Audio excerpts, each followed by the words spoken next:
Good afternoon. It's May the 19th. I'm Matthew Holt, founder and publisher of the Healthcare blog, and it's THCB gang time, the live video that also becomes a podcast. And we're going to have a small but mighty team today. Had a couple of late scratches, and looking forward to having a conversation with the folks we have got. All right. So who is on today? Rosemarie Day, CEO of Day Health Strategies, health analyst, author, consultant, etc. Vince Kuraitis, consultant, platform analyst these days, we're saying. And hasn't been on for a while, Saurabh Jha, our radiologist, rograd from the University of Pennsylvania. So that's who we have got, and looking forward to seeing everybody and hearing a bit about what you've all been up to and what you've been thinking. So let's start as we mean to go on. What have you been looking at lately? What's crossed your mind? And what's causing you to stop and pause? And I will start with you, Vince. Yeah. Hey, Matthew. Thanks. So, I'm sure we've all read in the last month or so a number of articles taking counterpoints. Is there a digital health funding bubble? Is there not a digital health funding bubble? And I'd like to comment on this from a unique standpoint from working with companies that have platform technologies and platform business models. And we'll start with the observation. I think what's going on here is entirely predictable and inevitable, and not something that is ruffling my feathers. If you think about digital health companies, by definition, a very large percentage of digital health companies today are going to be platform type of companies. As a category, think about virtual healthcare. And what you've got is hundreds, maybe thousands of companies that are point solutions. They're trying to take specialized patients and connect them with specialized providers. Patients who may be men or women or people of a certain race or a sexual orientation or have a particular kind of chronic disease. And these platforms are all specializing, and the predictable and right strategy is what you do is you build a minimum viable platform. But the nature of platform economics, we're not going to have 50 women's and men's care companies. And the nature is what you're already seeing in the marketplace is these companies are becoming integrated into larger platforms. For example, what we're beginning to see is companies like Amwell, Teladoc, buying up some of these specialized capabilities. Think of Teladoc's purchase of Livongo in chronic care as a template for the kinds of consolidation we're going to continue to see. So the headline again is what is going on here is really entirely predictable. There's not a need or for an infinite supply. We're not going to have 50 companies specialized in these areas. What we're going to see over time is what's occurring. Some of these companies drop out. Some of them can succeed as individual companies, but a lot of them are going to get absorbed into platforms. Nice to join you all today. That's my opening comments. Thanks for listening.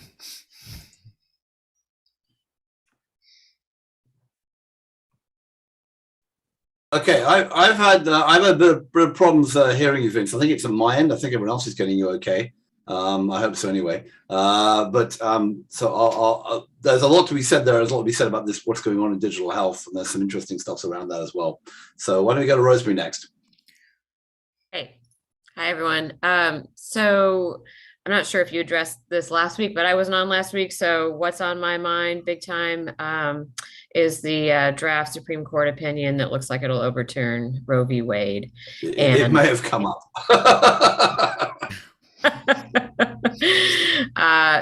And the furor that has arisen over that, and what the fallout of that is going to be. So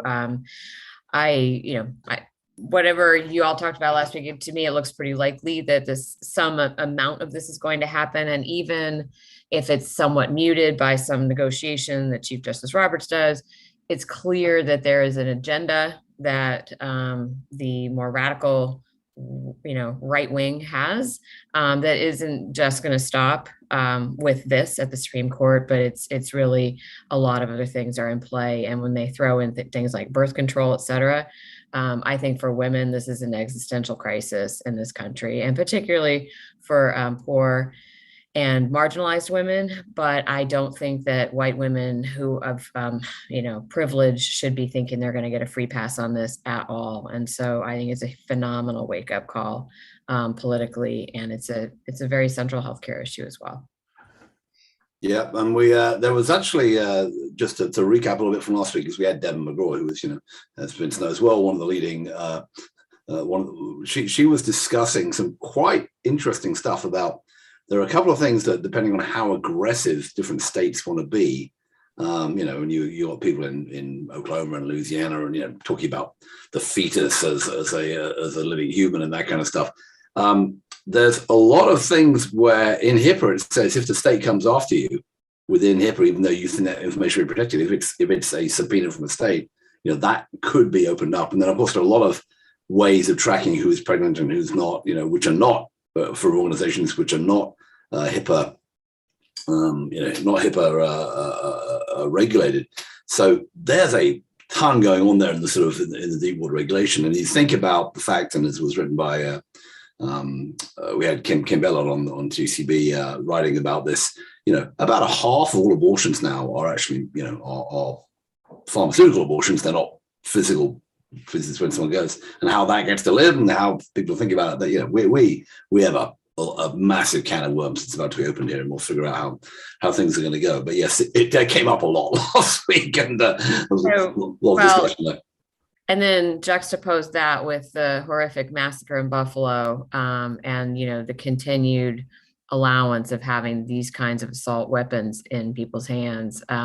It's just once again absolutely confounding to think how you can be pro-life and really anti-life at the same time. I just will never be able to reconcile that.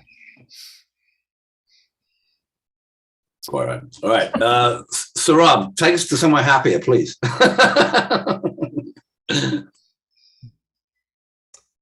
Yeah, I've been away for a while. I spent a lot of April in the mountains in Nepal, where we took X-ray all the way up to Everest Base Camp. So we had the highest X-ray, I think, on terrestrial Earth.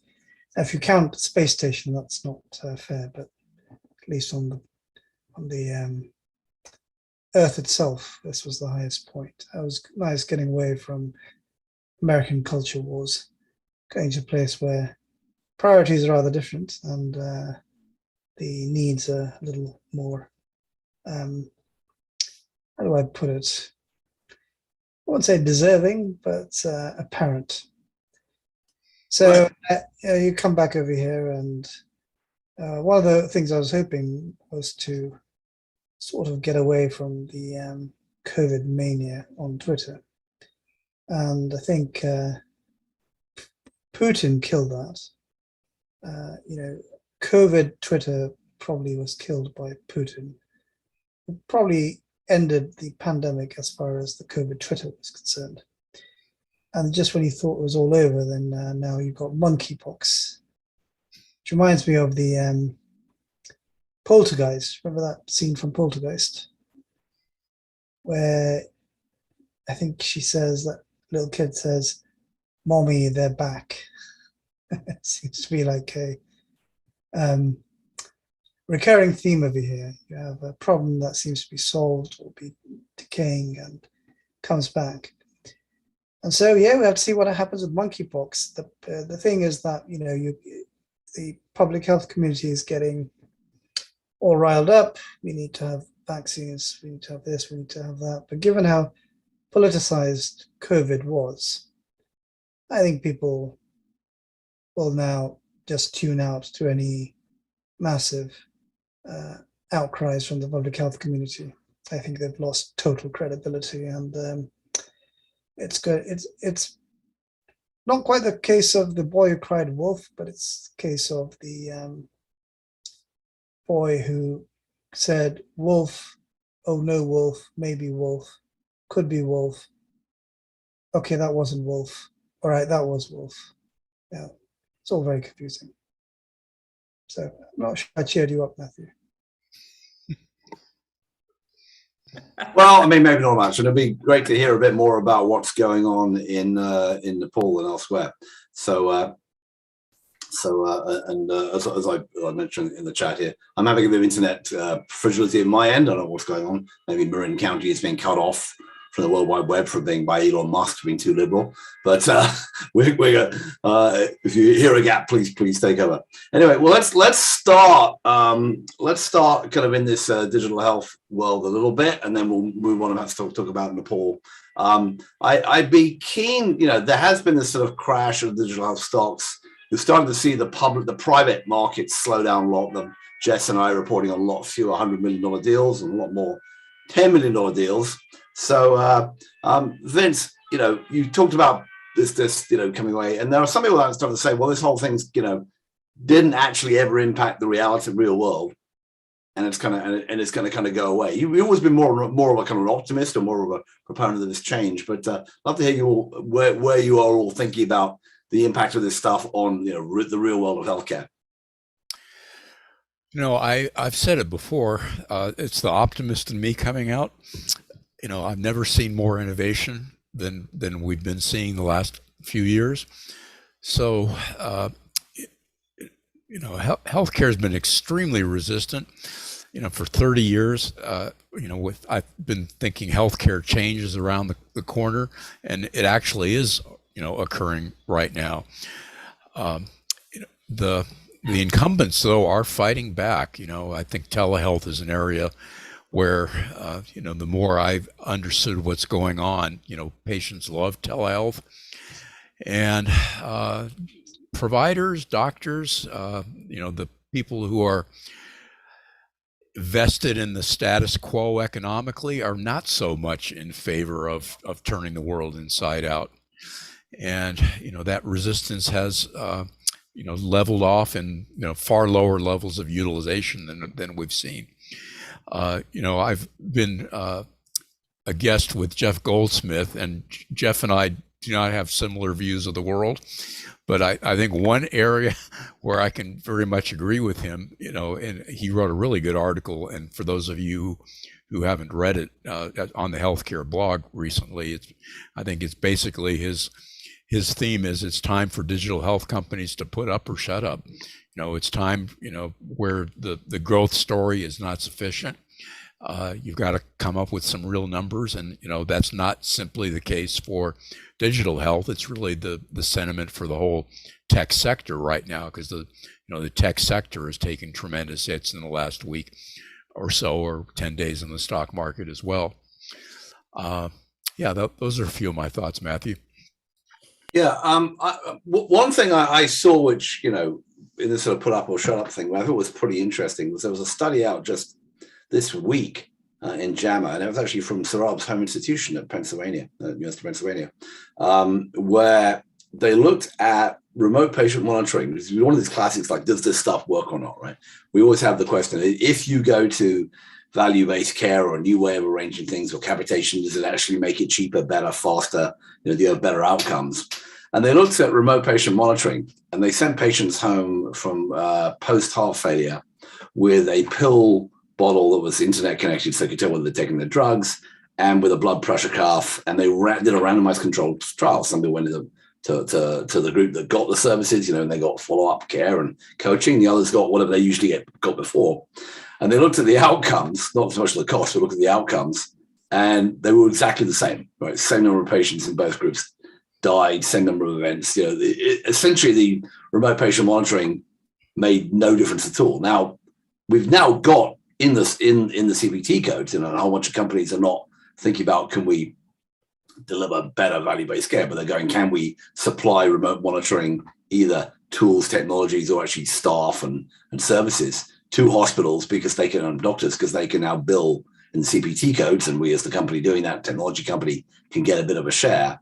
But in general, you're starting to see more and more articles which are worryingly saying that some of this digital health stuff that we thought was going to have an impact, make things better, more effective, etc. It's starting to play a little bit the disease management story that we saw back, almost 20 years ago now, Vince, when maybe it was 15 years ago, when all those random trials of disease management showed that it didn't make much difference. So I worry about that as if it's just another thing. And meanwhile, in a related but different category, I've been going back and forth a bit. There was a relatively recent paper from the folks at Humana claiming again that Medicare Advantage compared to Medicare fee-for-service had Medicare Advantage compared to non-value-based care payments. Medicare Advantage paid to value-based care with value-based care groups with two-sided risk in Medicare Advantage compared to people who didn't have upside and downside risk, we're just taking fee-for-service within Medicare Advantage, had something like 15% fewer emergency room admissions and 20% fewer hospital admissions. That kind of an order. But if you look at the overall numbers that Humana's been putting out between those different groups, there isn't much significant difference in the cost. So there's, again, to me, we still don't have a really clear path to seeing that if you add technology or you add value-based care, does it actually significantly change, the cost and outcomes of what we're doing? And at the same time, obviously, on the stock market side, things got massively overdone last year. They may be massively, overdone on the downside this year, but nonetheless, it's kind of, that sort of $50 billion that went into venture capital into digital health over the last couple of years. It's going to take a while to show some returns, and it may stop all of this stuff in its tracks.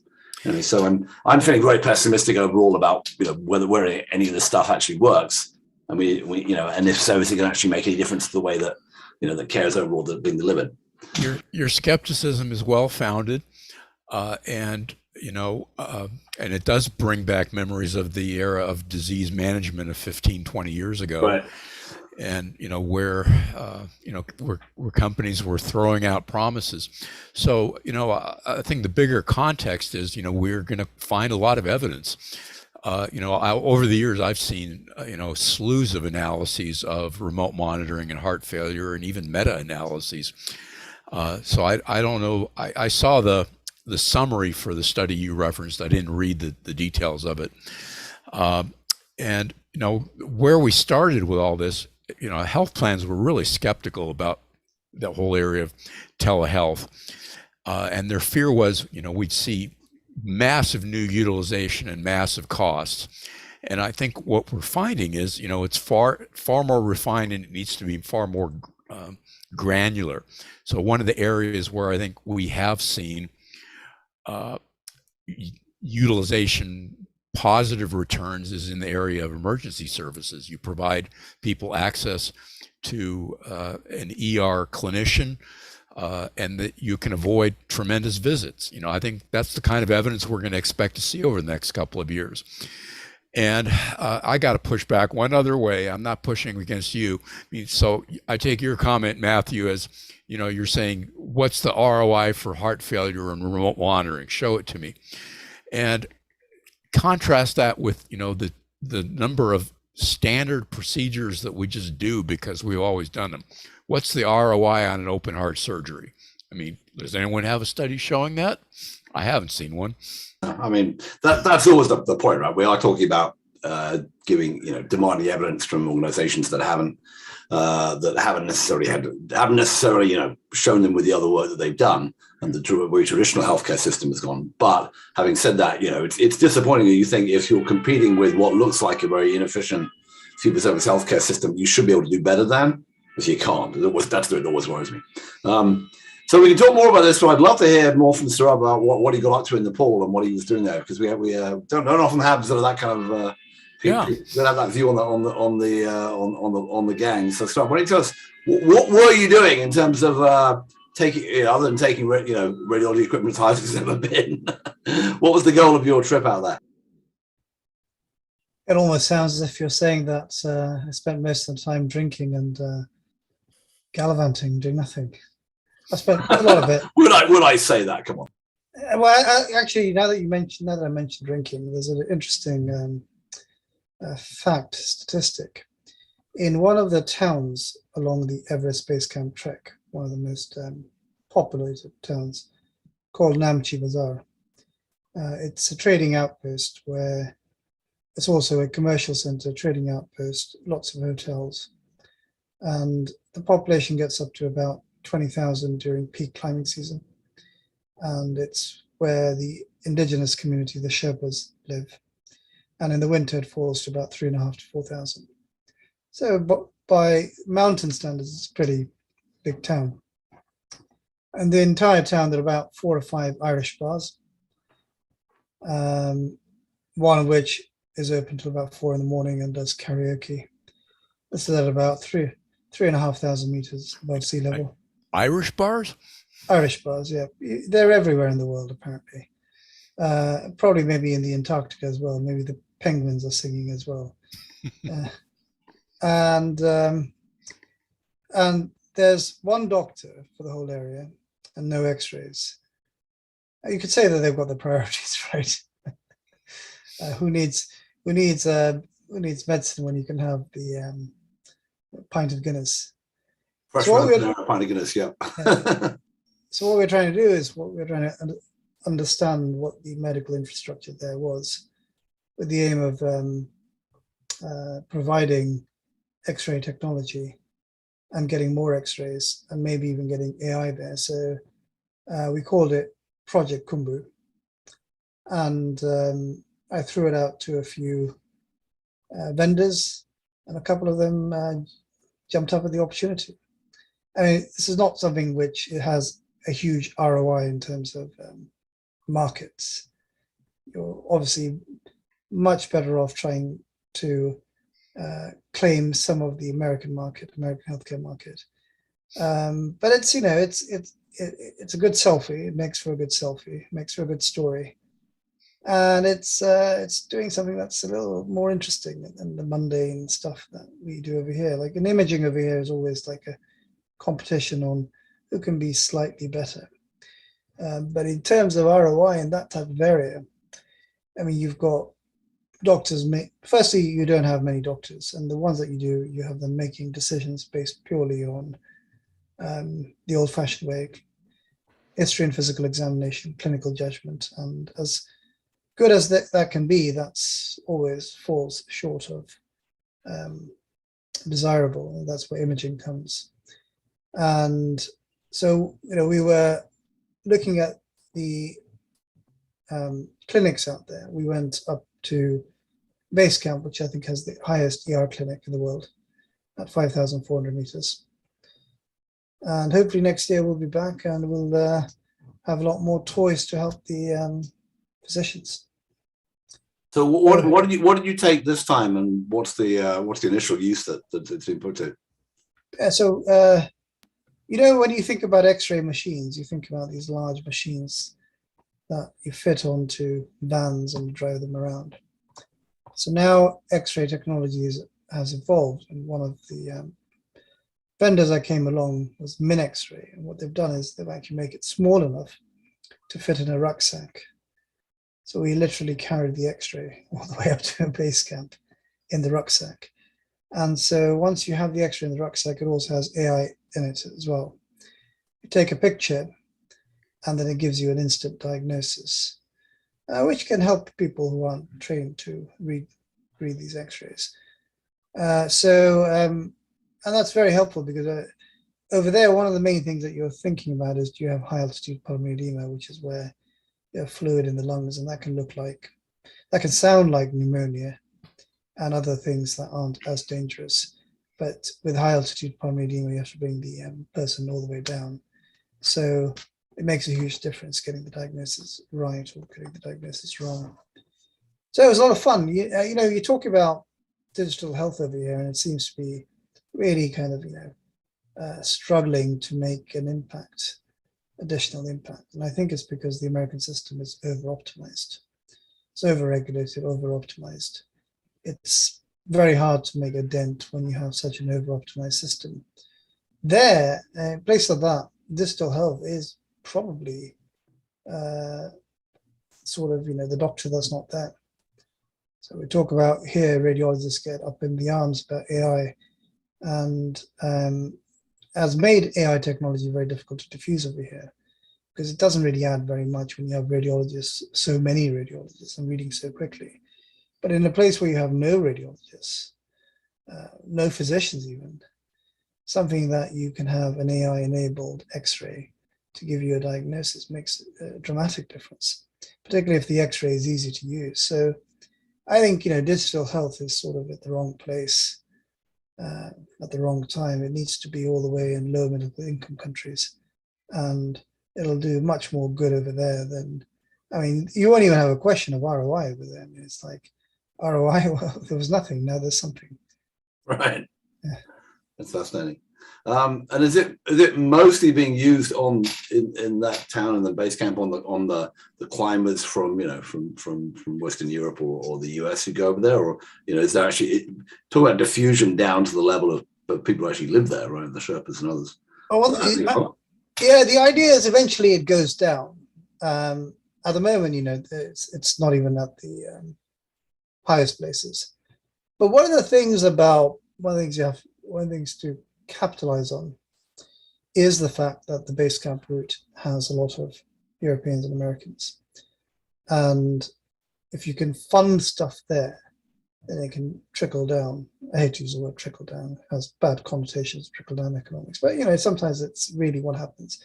It can trickle down to areas where you don't have but the group that most benefits from it actually aren't the Western hikers. Because you see, anytime you have a diagnostic dilemma with Western tourists or hikers, all you have to do is call the helicopter over. And it costs about 1,000 to 2,000, but they're all insured and they all take away. But you can't do that for the Nepalese Sherpas and porters because they just can't afford it. So if you want to really kind of get the diagnosis right, the people it impacts them there and then, the people it impacts the most are actually the Nepalese porters and Sherpas, not the Western hikers and climbers, because they can always be airlifted to Kathmandu and then they have whatever they want over there. But for them, that is just not possible. It's just too expensive. It's fascinating. Was there anything else? And I don't know if you've been over there before. Was there anything else that struck you as being particularly interesting? Obviously a very different world than the one we all live in here, but obviously a place where there are you have this incredible adventure tourism, I guess, that people going on these hiking expeditions and climbing mountains and all this kind of stuff, which costs a lot of money, right? Is there anything else you've noticed about the impact of that kind of Western tourism on Nepal and Kathmandu that you thought was pretty striking? Oh, I've been there before and I've been there periodically over years. What I think Western tourism has done is that it's raised a level of expectation. And there's no shame in saying that. I think, you have areas along that whole pathway that are heavily funded by Western tourism. And it's raised the standards of the Sherpas. Now, there's obviously inequality because not everybody has been raised to the same level. And there are areas lower down. So if you want to go to Everest, you start off at a place called Lukla, which is at 2,800 meters, which is the world's most dangerous airport as well. So there are multiple danger points. And then from there, you go all the way up to Everest Base Camp. And places like Namche Bazaar, there are hotels left, right, and center. But even places higher up where the population is thinner, air is thinner, you still have hotels. You can get beer and pizza at 4,200 meters, and even at base camp, you can get pretty decent food. And then lower down, where you don't have that much tourism, there's a stark difference. But still, I think what it's done is it's raised the standards, it's raised the expectation. For whatever reason, the medical stuff hasn't caught up as much. And I think it's a very exciting area. If you're interested in pushing the boundaries of geography, then it's a very exciting area to be in, because you can really make an impact, and you have to kind of think very creatively of how to do it. And this is really where it's kind of inverse. We think of technological sophistication as being most apt for the most affluent, and I think in many ways that's not true. I think the technological sophistication has the highest yield for the most desolate and barren areas. And now every place has Wi-Fi. So there's this Wi-Fi at base camp region, which goes all the way actually up to about 5,000 to 6,000. I think that we might have to thank Mr. Musk for that, if I'm not mistaken. That's the Starlink again. Yeah. Yeah. So the Everest link, and that makes a huge difference. Once you have Wi-Fi, then you can have cheaper technology that relies on the cloud for refinement of the images. So medical imaging, it makes a huge difference. You can also have communication with more experienced physicians, and you can have a entire model where you can give tools to people that aren't physicians, who can then be helped by physicians. So everything that you've spoken about in mHealth over the years, I followed you quite closely on this. Everything you and Eric Topol and people have spoken about, it's all useful in these areas. It's sort of, I think we got the location wrong for it. Got the idea right, but the location wrong. Yeah, I mean, I think I had Shantanu Nandu on here from he's an accolade, but also he wrote quite a lot in his book Care After COVID about the role of a remote rural health worker in, I think it was Malawi, it might have been Rwanda, anyway, wherever it was. But actually at Health 2.0 over the years at Health 2 at some of our work with the World Bank, they funded and we've delivered some money and some technology over the years, which has gone into remote places in India and Brazil, and now we're doing it in Kenya and rural, some parts of rural East Africa. And it seems to me that there is a lesson there, right? That not only can you move the needle a lot with a little bit of technology, a little bit of help there, a little bit of information for a low somebody who hasn't, doesn't have a medical degree and a fellowship from Penn or whatever. You can give that person, community health worker, the tools to help their local community, but also give them some connectivity back and forth to greater knowledge. And then the other thing is that we haven't really figured it out, but this is probably the place where this digital health and connectivity makes the most sense in the US, is kind of in our, in our rural areas and other deserts where we've had problems getting access to typical clinical care, and in many cities, as we know, when we've had if you talk over length with Jeff Goldsmith or others, the care and the facilities tends to follow the money in the US as well. And we have all these rural areas and some inner city areas which don't have this kind of access. And that's the kind of things that we're probably lessons we should be taking away. And one of the things that I think is going on, there'll be a commentary about it, is we've got this whole area of we're still fighting kind of the last war, maybe it's 2 wars ago, in terms of medical licensure, when we have these, the ability, we have people with desperate needs in rural areas of the US or in the cities or elsewhere who don't have easy access to things like, I'm thinking here, things like online mental health or substance abuse or substance abuse treatment or that kind of stuff. And yet, if you talk to Joe Neptune or people working in the space, they have, tremendous complications trying to get the right licensing online so they can treat people in a different state where there aren't people to help them there. And I think, that's one of the things, presumably in Nepal, don't have to worry about so much, but we still have to fight about here. Anyway, Rosemarie, were you going to comment on that or something else? A question, Saurabh. You said Vince, I was going to ask Rosemarie to come in. Oh, sorry. That's fine. I'm always profoundly struck by the challenges that are faced in the vast rest of the world. And, we sit here and talk in the gang about, we're fairly US focused, even though, Matthew, obviously we're not originally from here, but here we find ourselves. And yet, no one's originally from here, can I remind you that. We don't have a lot of Native American participation in the THCB gang, to be fair. Fair enough. But we've talked about, I guess, in relation to COVID, and the vast disparity between the availability of vaccines, even now, in the wealthier countries versus the rest of the world. And I just find it always profoundly disturbing, and I kind of I'm often left with like, and so what can we do? So I'm really glad that you are doing what you are doing, Saurabh, and grateful for your perspective. We do have the rural areas and the deserts and on multiple, dimensions here in the U.S. And I think you mentioned at the beginning, Matthew, the abortion deserts, we've been calling them. My company actually worked with Planned Parenthood on the abortion deserts in Massachusetts, which you would think, what? It's kind of a smaller state. It's a blue state. What are you talking about? Well, it turns out with a lot of our immigrant populations and such in some of our less urban areas, there were not any clinics that they could really go to.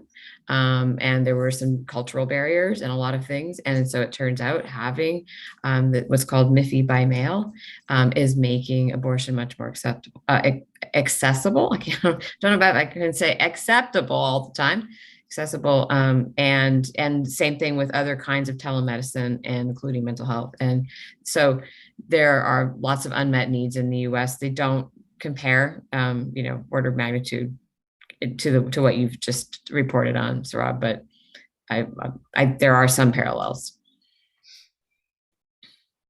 Yeah, and I think when you see like what's getting funded, I mean, all where does the money go? It's where the money is, and so that's the profound disparity that we wrestle with. It's like we could do so much more good if we, could put a little more into preventive, all the stuff that I've talked about on this show before, that is kind of lower cost but earlier intervention, as opposed to waiting till late in the cycle of a medical event, and now you need superheroes, surgeons, or vast amounts of chemo drugs or whatever to save somebody. And so we misalign the resources in so many ways. And then we still fund things that feel like they're going to go after the concierge end of all of this and not where the true need is. So I don't have an easy answer for that. I just observe it again and again and again. Seems to me that we do have there was, I think in the legislation, there was some extra funding for telehealth, so for broadband into rural areas recently.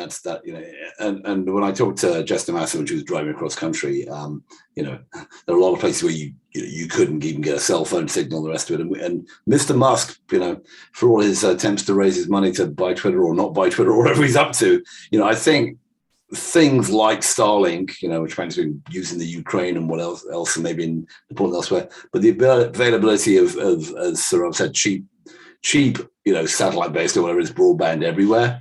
It's going to be something that I was having trouble for some reason getting on earlier today. Thinking, where's my 100 megabits up and down? Which I now expect all the time. Went away for a few minutes at the start of this show, and it's a very weird thing when that doesn't work here. But if you think only a few years ago, that would have been remarkable anywhere. But now it really is a basic utility we need anywhere. And I think a lot of the services that we're talking about, we started to talk about things like radiology images and video and diagnostics, so online and all that kind of stuff, is something that the government has got, in my view, a duty to make sure gets distributed everywhere, because it's an opportunity part for all types of the economy, including the health economy. Anyway, sorry, go ahead and then back to Vince. Well, I just love the idea. I had not had, until a couple of shows ago, I had not really wrapped my mind around thinking of championing access to digital, to broadband and all that as being part and parcel of access to healthcare. That expands access, because when you carry signs and you say healthcare is a right and talk about access, that hasn't always been, I think, wrapped up together. And so investing in our rural areas, even in the U.S., could make a huge difference. Absolutely. I'll share a couple of stories. I live in Boise, Idaho. Idaho is a very rural state, and what brought us here many years ago was a job at a regional health system, and part of my responsibilities were overseeing the management contracts we had with 5 rural hospitals. Now, rural in Idaho has a different definition. On the East Coast, rural may mean, the nearest hospital is 10, 20 miles away. In Idaho, it may mean it's 50, 75, 100 miles away. And, coming from the big city in Los Angeles to visit a rural hospital in Idaho, I walk, and this is a facility with a census of about 1.5 patients per day. They can probably handle, grandma with pneumonia, but not a lot more than that. But they do provide incredible emergency response capabilities. Anyway, I walk in the front door, and there's a woman behind the desk, and she greets me, and she says, and she smiles, and I'm thinking, okay, this is good. At least there's a focus on customer service. And I get to talking to her a little bit, and saw a cardiac monitor behind her. This is the receptionist. And after talking to her for a minute or two, I realized she is a nurse. So I'm realizing, okay, we got to do levels of multi-staffing. I talked to her for a couple more minutes and realized not only is she a nurse at this rural facility, she is the nurse at this rural facility. But a couple years ago, my wife, when we were up at our cabin, slipped and fell on ice and really banged her head, got a head injury. And she was taken by ambulance to this rural hospital and really received excellent care. And the line I remember that at the time cracked me up. One of the techs, when she arrived there, said, "Okay, we're gonna go plug in the CAT scanner," and they did a CT scan on my wife, and eventually they invoked the life flight protocol, took her down to the tertiary facility in Boise. She was fine, and we were stuck with a $26,000 hospital bill for a day's worth of care. So that's my story. But I did want to ping off something you said, Saurabh. You said, I want to just clarify. You said you thought the U.S. was too optimized. I interpret that as too specialized in care. Is that what you're saying? I think purely from the point of view of imaging, there are, let's say, for example, you want to get a AI-based solution into a hospital and you want to show that it's actually useful.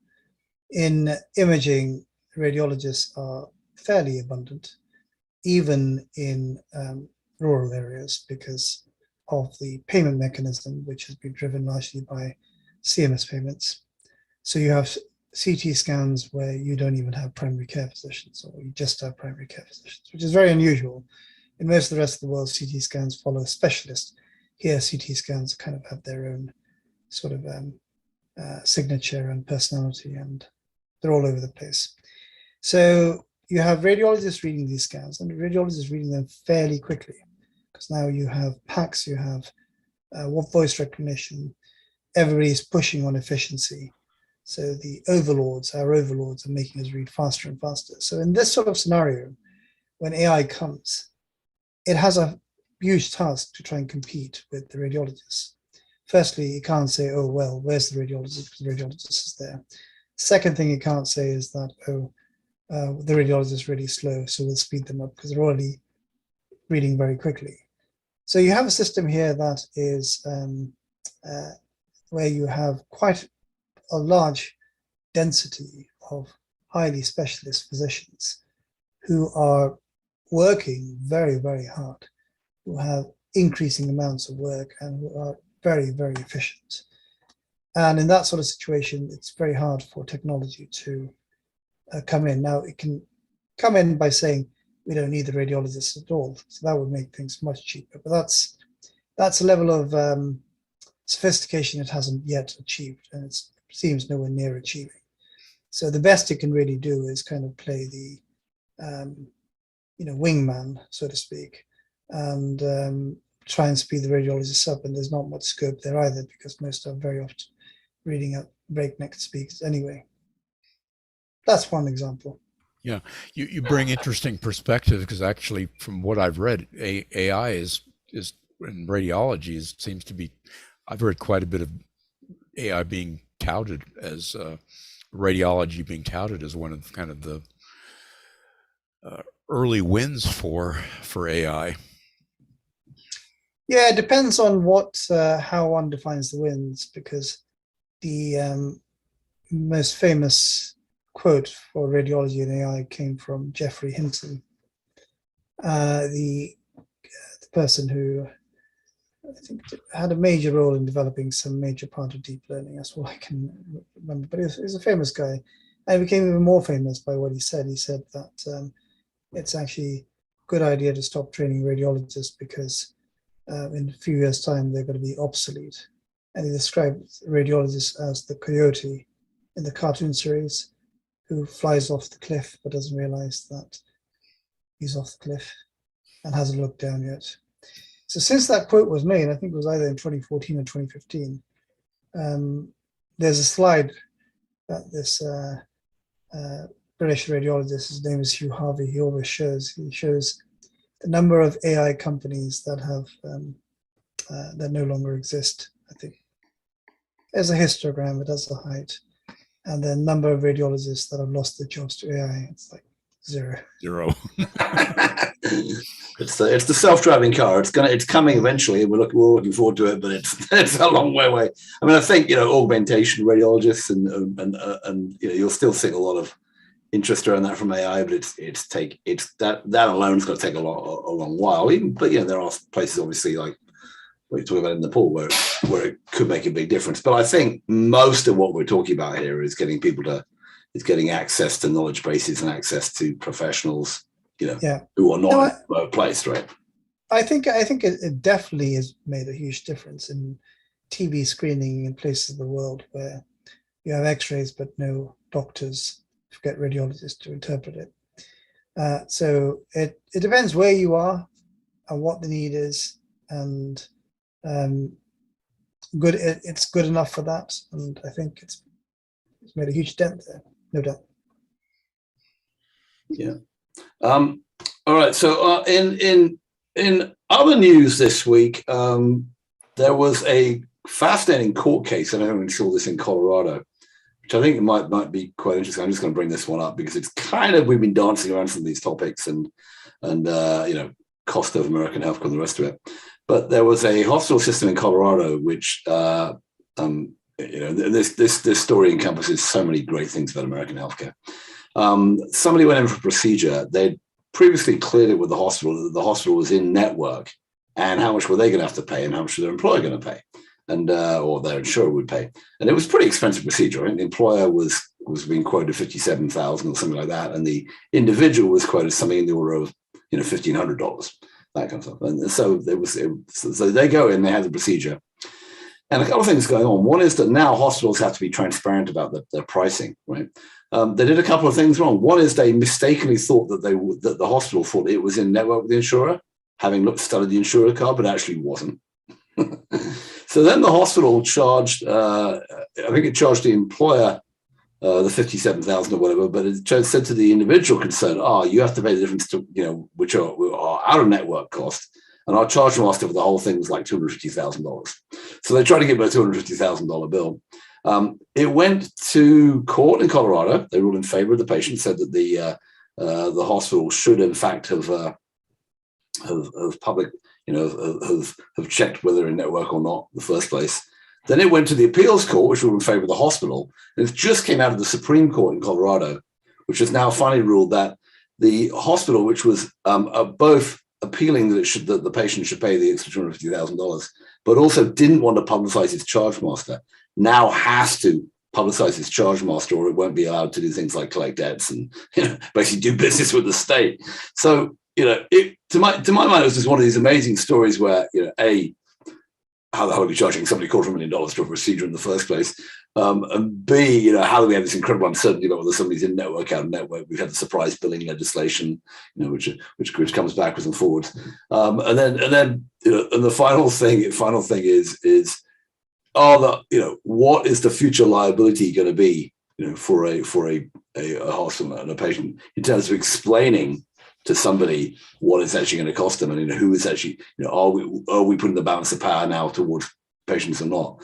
Just was one of the extraordinary things. You're going back to Rosemarie talking about the rationality of how we should distribute resources, the rationality of how we make health policy. But this kind of stuff, it just blows my mind. So I don't know if there's been a fair amount talked about this, so I thought I'd bring that one up because it was just an interesting case I saw that got settled this week as well. Yeah, I remember a hospital CFO commenting to me once that there were 14,000 items roughly on the hospital charge master.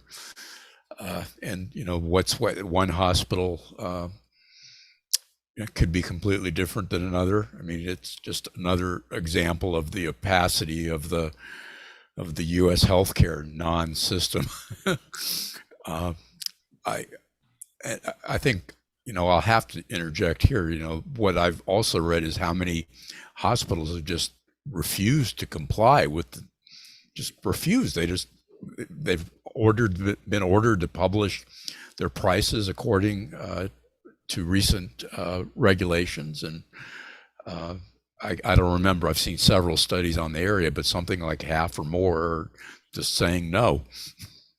Yeah, I was actually at I spent yesterday at a group of health plans in Chicago. One of the other presentations I sat in on was from the folks, I think, at Pricewaterhouse or PwC, whatever they're called now, talking about this. There are now actually a bunch of, and they've been doing some studies and looking at it.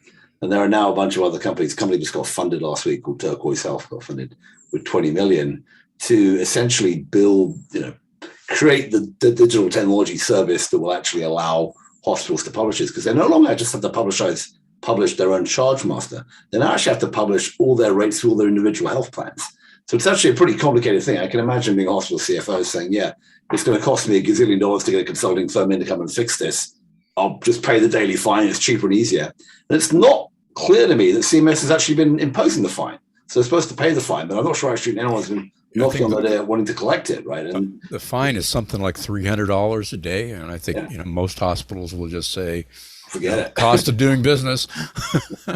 So whether a company like a Turquoise Health or somebody else is going to come in and actually be able to start, making this a affordable solution, or whether CMS is going to get more aggressive about actually, collecting the fines or bumping them up or what have you, I don't know. But it is one of those things where you can say you can pass. It's a bit like in some cases, maybe it's the inverse of the abortion legislation. If you can pass the regulation, you can pass the law. Actually putting it into practice and enforcing it is pretty damn hard. We've had plenty of laws in this country which have been passed and never successfully enforced. I mean, I'm thinking about there's a lot of gun legislation we mentioned. I mean, I'm thinking about going back in the days before it was legal marijuana legislation in California. Right? we allegedly had it. It was allegedly illegal. I didn't actually see much sign of it not being really being. And so that's why the vigilantes have to be empowered. Well, that is the thing in the Texas law, right? Which is empowers vigilantes to come after you in court. But I mean, even so, you can imagine that. I mean, and in California, passed this thing it's in past or passing it in the same process around gun ownership or something. I forget what level of gun ownership, gun distribution is. Where I guess anybody in California, I guess I could start suing, Colt 45 or whoever, or Remington, for whatever they've been doing, but. You get to a point where that's not workable either, right? You're going to the courts clogged up with stuff, and they're under enough pressure as it is. So at some point you've got to figure out that that's got to be, you've got to take the hospital systems to task, but it's more likely they get taken to task if they do by the people actually paying their bills, right? So with the employers and the plans and what have you come after them, or CMS itself says, you can't do this. And we've got to get to some rational thing which I guess we're kind of with the surprise billing, but not exactly, where we say you can't sign, you can't charge more than 2, 3, 4 times what Medicare's paying or something like that. And in fact, that's the this is the trick that Al Lewis talks about from his organization Quizify, where if you get admitted to an emergency room, because under MTLR they have to treat you, they can't refuse your service. If you cross out what they say in the form you sign about how much they're going to charge you, and instead write in, I will only pay 200% of Medicare, apparently that legally wins. And once they can't kick you out, they have to stabilize you and treat you in the ER. And if you sign that form, it holds up in court because it's contract law that they have to agree with what you write. Something which I forgot to do when my kid got his managed to smack his chin on my head and ended so up costing about $3,000. Anyway. So you remember to do that, or you don't remember to do that, and I might remember to do that. But. Yeah. Really, it's not as effective as if it was done on a global basis, for sure. It's one of those one of the most surprising things. I actually wrote a piece in Healthcare Blog a couple of years ago on the Charge Master. They're called the Charge Monster. It was untouched in the ACA, even though Steve Brill brought it up and there was a lot of hoo-ha about it. It remained untouched. Periodically leads to people getting very upset, at least in New York Times stories, but no one seems to do anything about it. It's just really amazing. I mean, really amazing why nobody can just tell hospitals that you cannot charge these crazy rates that are several times what you would. They have no bearing whatsoever in price or quality. They can't. If your saline drip costs $75 to $90, there's just no way. Even if you infuse caviar, it wouldn't be that expensive. It would be more dangerous, actually. So, hey, this is America. That's the answer. Sometimes what they're just doing is spreading costs, not in an irrational way, but it's like, all right, well, if I'm not getting paid enough from my Medicaid business, then I'll just shove cost onto something else where I can get away with it. But somewhere or other, somebody's going to have to pay is kind of the view. So if you try to like put a lid on one part, it's going to, it's like squeezing the balloon, it's going to come out somewhere else.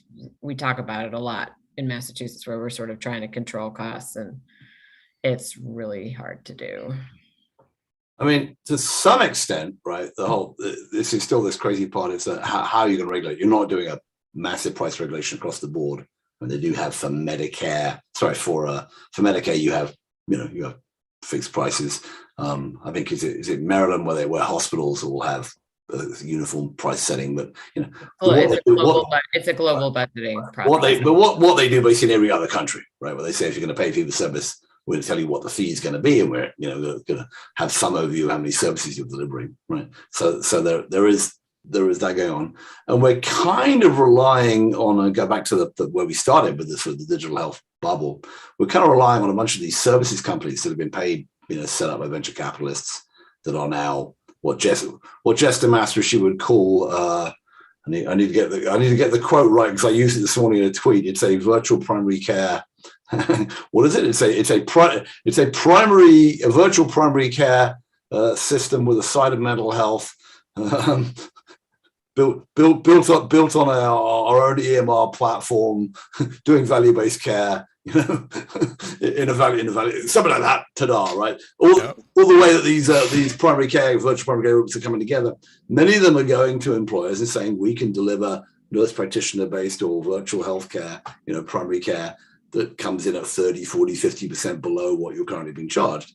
But we're kind of expecting that to be the way to drive the price performance in the system, and that runs smack into the fact that we've got these massive hospital chains that are getting bigger and bigger.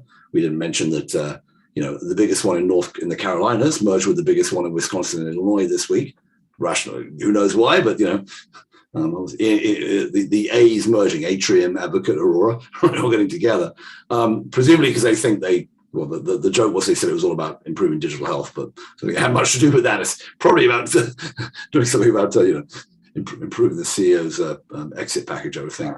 But anyway, you've got that all going on, and yet we haven't really figured out there's a rational way we can put the balloon on, hold the balloon in a box or whatever, so you squeeze the balloon, it comes out.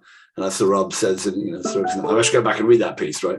That Saurabh wrote a few years back, but that we have the lunacy of the charge master, and it still comes up. It's in that Colorado court case, even though we've had the Surprise Billing Act and any number of New York Times articles from Rudy Rosenthal and others about Steve Brill's book about how crazy the whole thing is, and we all know it's crazy, and yet it seems to be unable for anyone to legislatively or organizationally do much about it. Anyway. Right, that was the end of my rant. We should probably, we're close to the end of our hour together here, so I think we should probably go around and see what are people expecting, thinking about, or looking or up to next. So why don't I start with you, Vince? Yeah, let's say a prayer for the people in North Korea. I read this morning that they are having their first COVID outbreak, and 10% of the population is reporting flu-like symptoms, but they've got no medicines, they've got no testing, they've got no vaccines, and apparently have held out because the country's been so isolated. But it looks like a humanitarian crisis in the brewing, and not a pretty situation. So again, let's say a prayer for our fellow humans in North Korea. Been doing for some time. Well said. Saurabh. I'd be curious to see what's going to go on with this misinformation situation over here. There's a piece in the NEJM where two senior figures in the American Board of Internal Medicine said that doctors who spread misinformation on Twitter will be disciplined. And then there was a doctor who tweeted about the top 5 misinformers. And another physician argued and said, well, my top 5 isn't the same as your top 5, which is a problem with misinformation. It's kind of like, yeah, there's the obvious one, and then there's the subjectivity. It's like the top 5 films, best films ever. If you don't put Godfather in it, I'm not talking to you, I can't accept it. But then somebody will say, if you don't put Gone in the Wind in it, then that's not going to be acceptable. And so you can end up arguing. So there's still a lot of subjectivity in this. So I'm not sure that Biden's going to get what he wants in this regard. And I think the medical journals might be, or medical fraternity might be not pursuing the best path. So it won't be that easy classifying misinformation. Yeah, and that's not just for the case of what do you do about medical misinformation, but it goes into a bunch of other areas, as we've seen. People complaining about Tucker Carlson and the shooter in Buffalo this week, and many others. Anyway, but that story will continue to run. Rosemarie. So I'm trying to. I have so many things I could pick from, but I will just say that I'm encouraged by pretty significant focus in my corner of the world on diversity, equity, and inclusion. And I think that I'm always looking for silver linings because of how much health disparities were laid bare through the COVID crisis with better data gathering and reporting.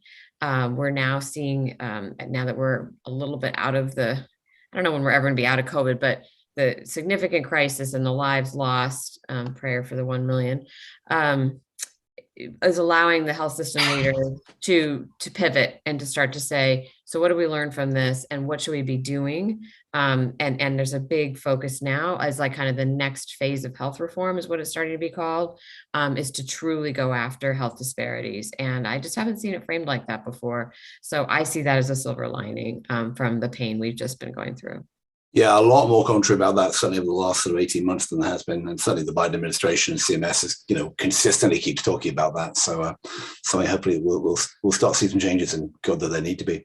All right. I mean, I think for my takeaway, I'm still trying to figure out through the mire of the structure of the stock market and this, that, and the other, how close are we to getting to a genuine recession? Is that going to impact the healthcare system, or are we still in the market? In an economy which is where we're basically back to full employment and things are going to be fine for a while.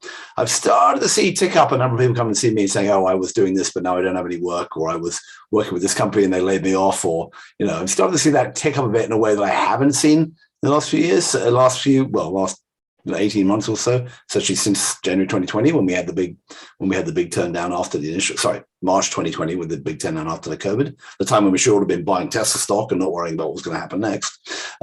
So I'm just, keeping my eye on that, and obviously connected that between that and the and sort of the downturn of the digital health stocks and digital health funding. I'm wondering how this is going to impact the system, whether we're going to go back to where we were in 2001 or 2002. I recall I was trying to sell a new kind of fangled digital, what would now be called digital health, personal health records CRM system to a health plan, a big one. It was Aetna. And they wrote back to me and said, we think this is great. We think it might save money and be better for our customers, but we can't talk to you for another 2.5 years. So I'm hoping the health system isn't able to ignore all of what's been happening. It's quite the way it was then.